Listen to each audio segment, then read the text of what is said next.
Lockdown में फंसे हुए मजदूरों, छात्रों, सैलानियों, तीर्थयात्रियों के लिए होम मिनिस्ट्री ने नई गाइडलाइन जारी की है।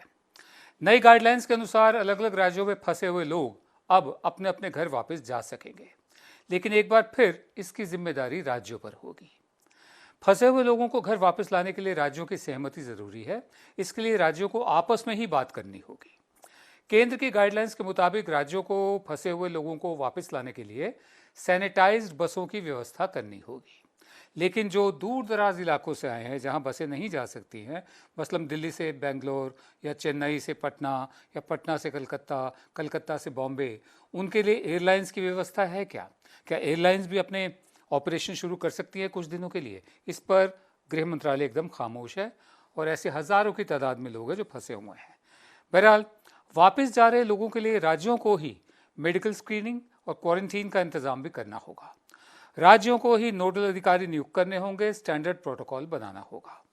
अपने अपने जो घर हैं वहां पहुंचने पर जो वहां की जो अथॉरिटीज़ हैं, वहां का जो प्रशासन है, उन्हें को जांच करनी होगी और इन्हें क्वारंटीन में रखा जाएगा। जो मजदूर और तमाम लोग वहां पहुंचेंगे, अब वो क्वारंटीन घर में होगा या कहीं और होगा, ये राज्य सरकारें ही तय करेंगी। मेरे साथ हैं गुरदीप सिंह सप्पल, मेरे सहयोगी।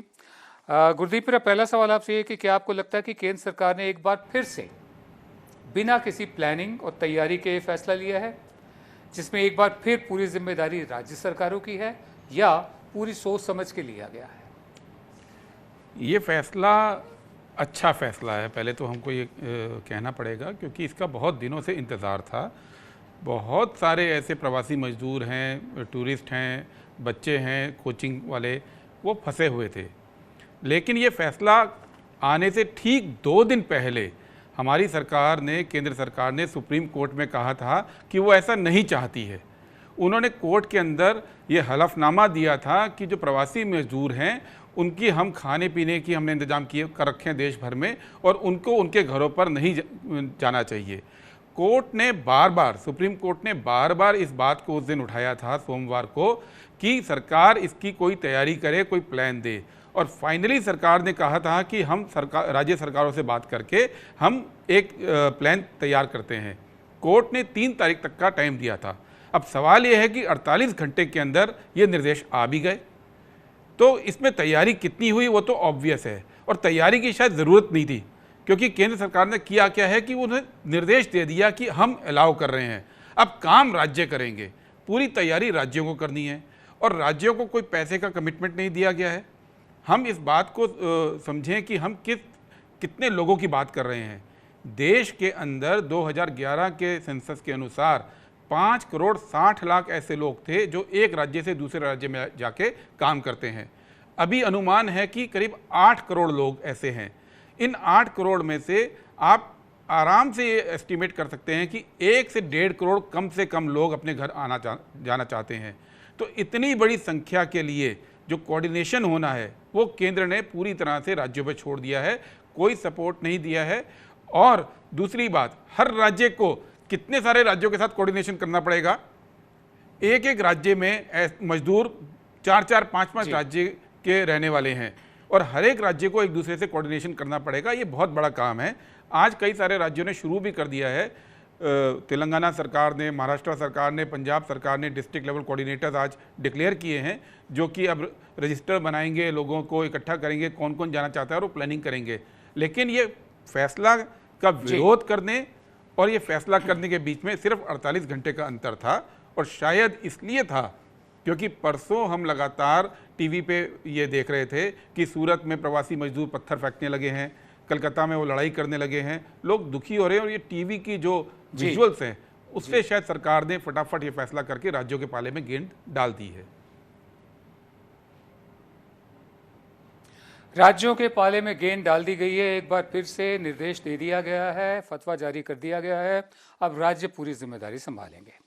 हम आगे बढ़ते हैं। कोरोना वायरस के संक्रमण को, उसके फैलाव को रोकने की, मरीजों तक इलाज, जरूरतमंदों तक राहत पहुंचाने की जिम्मेदारी पूरी तरह राज्यों पर आ गई है। केंद्र सरकार की नई गाइडलाइंस पर सीताराम येचुरी ने कहा है कि भूखमरी और इतनी परेशानियों को झेलने के बाद मजदूरों को घर जाने की इजाजत दे दी गई है, लेकिन अब इसकी पूरी जिम्मेदारी भी राज्यों पर है। राज्य आखिर इन सबका खर्चा कैसे उठा पाएंगे? केंद्र सरकार के इस फैसले के बाद झारखंड के मुख्यमंत्री हेमंत सोरेन ने कहा है कि इन गाइडलाइंस को लागू करने में उन्हें केंद्र की मदद की जरूरत होगी। राजस्थान के मुख्यमंत्री अशोक गहलोत ने कहा है कि 6 लाख से ज्यादा राजस्थानी मजदूरों ने वापस आने के लिए अपना रजिस्ट्रेशन करवा रखा है। वो वापस आना चाहते हैं, अपने अपने गांव, अपने अपने घरों को लौटना चाहते हैं। इन्हें वापस लाने के लिए ट्रेन्स की ज़रूरत होगी, स्पेशल ट्रेन्स की ज़रूरत होगी। बिहार के डिप्टी सीएम जो हैं सुशील कुमार मोदी, वो बीजेपी के हैं, उन्होंने कहा है कि बिहार सरकार के पास फंसे हुए मजदूरों और छात्रों को वापस लाने के लिए संसाधन नहीं है, जरिए नहीं है। वहीं नीतीश कुमार ने इस फैसले का स्वागत किया है, जो पहले विरोध कर रहे थे। कर्नाटक ने मजदूरों और छात्रों को राज्य के अंदर ही एक जगह से दूसरी जगह जाने की इजाज़त दे दी है, लेकिन ट्रांसपोर्टेशन का खर्च उन्हें उठाना होगा। उत्तर प्रदेश के मुख्यमंत्री आदित्यनाथ ने कहा है कि उनकी सरकार फंसे हुए लोगों को वापस लाने की योजना पर काम कर रही है। गुरदीप, मेरा दूसरा सवाल आपसे ये है राज्यों के लिए इन फंसे हुए मजदूरों, छात्रों, सैलानियों, तीर्थयात्रियों को वापस लाना कितनी बड़ी चुनौती, और जैसा आपने कहा कि एक एक राज्य को 4-4, 5-5 राज्यों से कोऑर्डिनेट करना पड़ेगा। ये सिर्फ सड़क के रास्ते ही क्यों? ट्रेन्स क्यों नहीं? फ्लाइट्स क्यों नहीं? सड़क के रास्ते इसलिए लाए जा रहे हैं, इसका केवल एक कारण समझ में आता है कि केंद्र सरकार जिम्मेदारी नहीं लेना चाहती। ट्रेन और एयरलाइन वो केंद्र के नीचे आती हैं, केंद्र सरकार के अंडर आती हैं, और केंद्र ने राज्य के पाले में गेंद डाल दी है। 1.5 करोड़ लोगों को अगर ट्रांसफ़र करना है और अगर आपको सोशल डिस्टेंसिंग का पालन करना है, एक बस में 20 से ज़्यादा लोग नहीं बिठाने हैं, तो 7.5 लाख बसें चाहिए एक एक चक्कर के लिए। कुछ रिपीट भी कर सकती हैं। दूसरी बात, ये बसें कई कई जगह 3-3, 4-4 दिन का सफ़र है। एक एक बस दिन में 3-3 बार रुकेगी, खाने के लिए ब्रेक लेगी। कितनी जगह लोग नीचे उतरेंगे? उनमें से अगर कुछ लोगों को इन्फेक्शन होगा, उसका क्या होगा? एक ट्रेन अगर चलती, एक हमारे यहाँ भारत के अंदर जो ट्रेन की कैपेसिटी है वो एक दिन में 2 करोड़ पैसेंजर की है। अगर ट्रेनें चला दी जाएं तो बहुत आसान हो जाएगा। ट्रेन के अंदर स्टेशन में ही ट्रेन रुकनी है, वो ढाबों पे नहीं रुकनी है, वो सड़कों पे नहीं रुकनी है। ट्रेन के अंदर सफाई का इंतज़ाम होता है हर स्टेशन के अंदर, ये बहुत आसान होता। लेकिन सरकार ने, केंद्र सरकार ने राज्यों के पाले में गेंद डाली है और ट्रेनें उपलब्ध नहीं कराई हैं, अभी तक नहीं कराई हैं। हो सकता है कि जन दबाव होने पर, राज्यों का दबाव होने पर ये उपलब्ध कराएं, लेकिन बसों के थ्रू इतनी सारी जो मोबिलाइजेशन होना है वो बहुत मुश्किल काम है। उसमें संक्रमण में फैलने का भी खतरा है। बसें रास्ते में कहाँ रुकेंगी उसका भी सवाल है। लोग बस से उतरकर कहीं बीच रास्ते में भी उतर सकते हैं। हो सकता है कि बस से उतरकर वो क्वारंटाइन सेंटर में जाए ही नहीं, ये भी एक सवाल है। तो बहुत सारे सवाल बसों से जुड़े हुए हैं। और फिर इतनी बड़ी संख्या में बसें अरेंज करना, बिहार में तो बीजेपी के उप मुख्यमंत्री हैं सुशील मोदी, उन्होंने स्पष्ट कह दिया इतनी बसें हैं ही नहीं हमारे पास। तो जब बसें ही नहीं हैं तो राज्य इनको वापस लाएंगे कैसे? एयरलाइंस भी सरकार के, केंद्र सरकार के अंडर में आती है, और इसलिए शायद अभी तक एयरलाइंस को भी अनुमति नहीं दी गई है, क्योंकि सिर्फ प्रवासी मजदूरों का सवाल नहीं है, सवाल उन टूरिस्ट का भी है, उन धार्मिक यात्राओं पर गए लोगों का भी है, छात्रों का भी है। अभी तक ये भी साफ नहीं है कि इनमें से अगर कोई प्रभावशाली लोग होंगे तो उनको कार से आने की अनुमति होगी कि नहीं होगी। उनको आज इनकी डेथ हुई है ऋषि कपूर जी के, तो उनकी फैमिली को प्राइवेट प्लेन से जाने की अनुमति मिल गई। 4 दिन पहले एक फौजी अफसर जिनको कि मेडल मिले हुए थे, उनके परिवार को सड़क से जाने की अनुमति भी नहीं मिली थी। तो ये भी सवाल इस देश के अंदर हैं कि क्या कुछ लोगों को प्लेन से या प्राइवेट कारों से अनुमति मिलेगी, इस दिशा में कोई गाइडलाइन होगी, आज वो भी नहीं है। जी, हम आगे बढ़ते हैं। राहुल गांधी और रिजर्व बैंक ऑफ इंडिया के गवर्नर रह चुके रघुराम राजन ने कोरोना वायरस के मुद्दे पर वीडियो कॉन्फ्रेंसिस के जरिए बातचीत की। ये संवाद था। राहुल गांधी और रघुराम राजन ने कोरोना टेस्टिंग, लॉकडाउन, गरीबों, प्रवासी मजदूरों और किसानों के मुद्दे पर चर्चा की। लॉकडाउन के मुद्दे पर रघुराम राजन ने कहा कि लॉकडाउन हमेशा के लिए नहीं रह सकता। भारत को लॉकडाउन से निकलने के लिए एक स्ट्रैटेजी की, एक रणनीति की जरूरत होगी ही। रघुराम राजन के मुताबिक लॉकडाउन ने लाखों लोगों की रोजी रोटी को जोखिम में डाल दिया है। उन्होंने ये भी कहा कि सरकार को अब कई फैक्ट्रियों को दोबारा शुरू करने पर सोचना शुरू कर देना चाहिए, जिसमें पब्लिक ट्रांसपोर्ट भी शामिल हो। चर्चा के दौरान रघुराम राजन ने कहा कि इस वक्त गरीबों की मदद के लिए 65,000 करोड़ रुपए की जरूरत है। रघुराम राजन का क्या कहना है, आइए सुनते हैं। When you open up and you're forced to shut down again, then that is devastating for economic activity because it would completely destroy trust.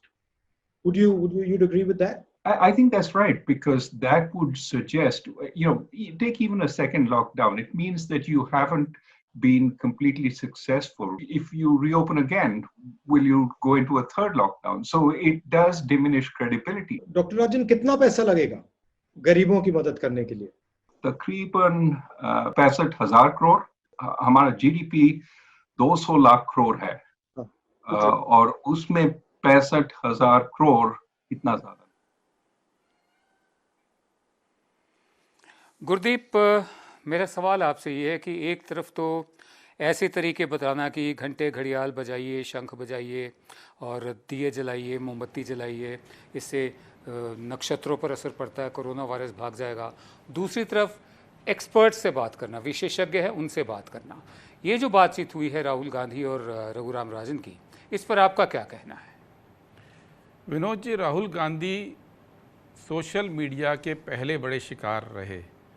Social media और उसके बाद मेन स्ट्रीम मीडिया का लगातार ये कोशिश रही कि उनके कहने में गलती क्या रहती है, वो कहना क्या चाहते हैं, इसको पूरी तरह मिटाने की कोशिश लगातार कई सालों से हुई है, जिसका कि एक प्रभाव देश में रहा है. जबकि सच्चाई ये है कि लगातार इस तरह के इंटरेक्शंस वो करते आए थे. अब उन्होंने इसको अलग लेवल पर ले जाने की कोशिश की, और कोशिश की कि इतनी बड़ी जो महामारी हो रही है, जो 100 साल में कभी दुनिया ने नहीं देखा, वो एक संकट दुनिया के सामने है. तो ऐसे में वो लोग जो जानते हैं अपने अपने सेक्टर को और जानते हैं क्या होना चाहिए, उनसे बातचीत करके देश के सामने रखा जाए. हम लोग राहुल गांधी को हमेशा विपक्ष के एक नेता के रूप में देखते हैं, लेकिन सच ये भी है कि वो एक ऐसी पार्टी के नेता भी हैं जिसकी 6 राज्य सरकारें चल रही हैं, 4 अपनी और 2 कोएलिशन गवर्नमेंट्स. और उन गवर्नमेंट्स के अंदर भी वो इस इनपुट का कैसे इस्तेमाल करेंगे, जो एक्सपर्ट से वो बात कर रहे हैं, ये जो शैडो मिनिस्ट्रीज का कॉन्सेप्ट और एक्सपर्ट्स की राय को लेकर आगे बढ़ने की जो बात है, वो राहुल गांधी ने एक शोकेस करने की आज कोशिश की है. और एक जेन्युइन एक प्रयास दिख रहा है जिसमें कि जो लोग जिनके पास ज्ञान है, जिन्होंने पब्लिक में काम किया है एडमिनिस्ट्रेशन के अंदर या नॉलेज के फील्ड के अंदर, उनसे बातचीत करने की एक कोशिश की शुरुआत की है. बताया जा रहा है कि आज ये पहली एक इंटरेक्शन थी, इसको वो आगे भी जारी करना चाह रहे हैं. और एक और कोशिश भी है कि जो लोग लगातार बात सुनना नहीं चाहते, उनके सामने एक बड़ी रेखा खींचने की कोशिश है कि ये बात आज देश में होनी चाहिए, आज इसकी ज़रूरत है.